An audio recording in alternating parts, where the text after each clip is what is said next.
Hey, this is Chaotic with another CZN video. Today we're going to talk about whether you should pull for Rita and her partner Ivy.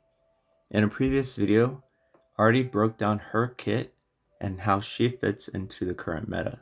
So this one's really going to come down to resource management, your current roster, and honestly how you like to play the game. But if you're a collector or you just enjoy her playstyle, which albeit is very complex, then yeah, E0 Rita is going to be a lot of fun, especially with how the current Chaos and Grit Rift are designed basically for her. But if you already heavily invested into 9, like I have at higher ego levels, mine's currently at E6, there are a few big reasons to skip. Now the biggest one is role overlap. Rita and 9 are both single target DPS carries, and they do a lot of damage.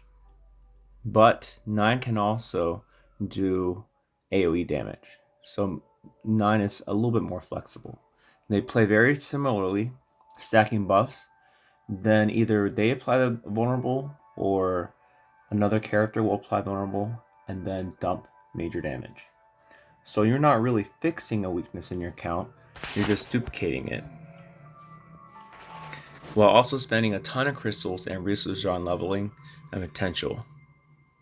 Even memory fragments if you don't have the gear to make that character work.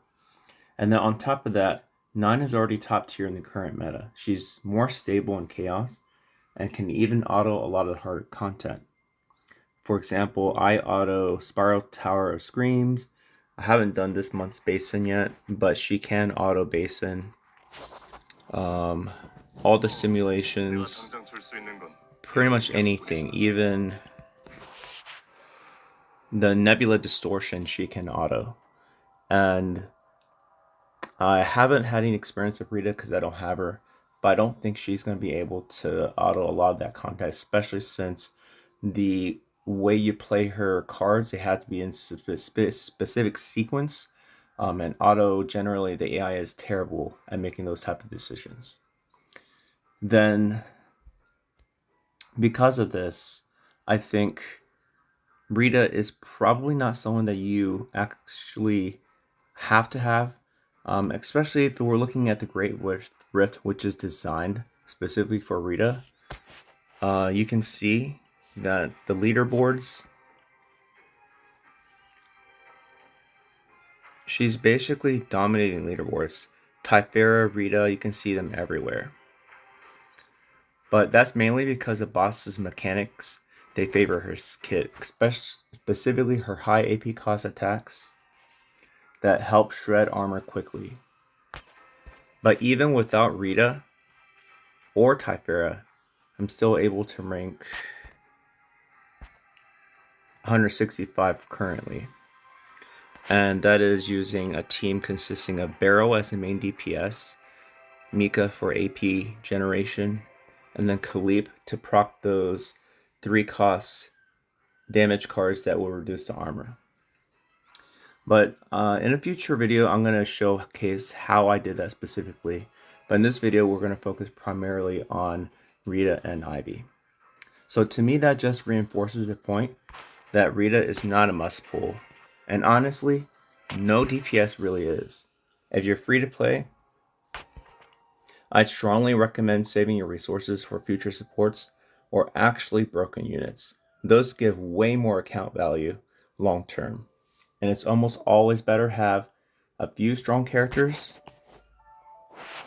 at higher ego levels and a bunch of E0 units that you can't fully invest in. So for example, my account, I have 9 at E6, Chizuru at E6, Mei Lin is getting close. I just happened to pull a lot of her dupes. And then pretty much everyone else is pretty low. So Serenial, 9,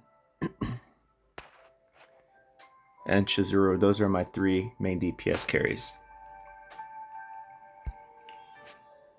And at the end of the day, there are only so many combats you can run.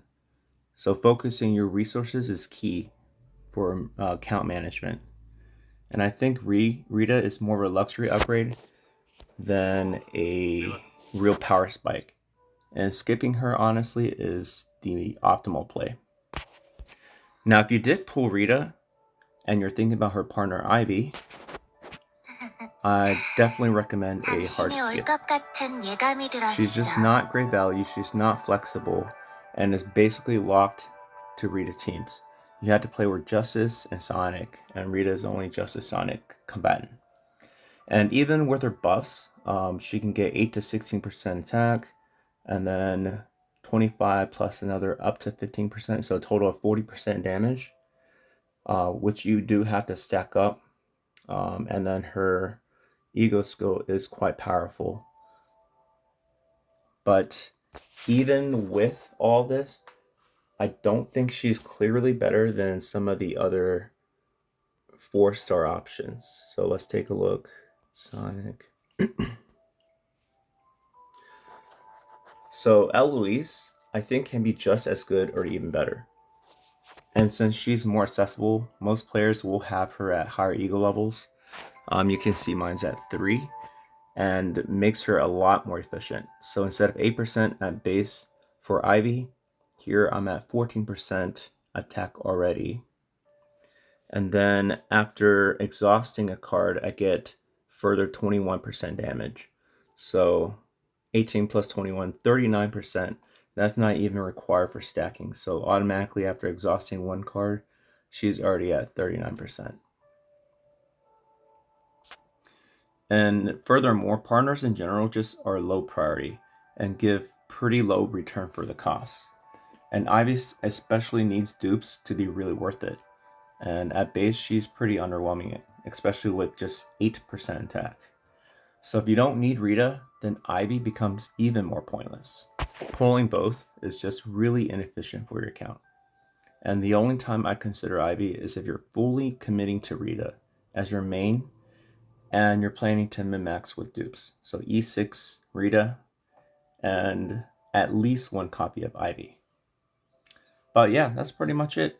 My recommendation is to skip Rita. If you really like her design, her gameplay, go for E0. And if you really want to min-max, go for E6. Let me know what you guys think down below. And as always, have a great day.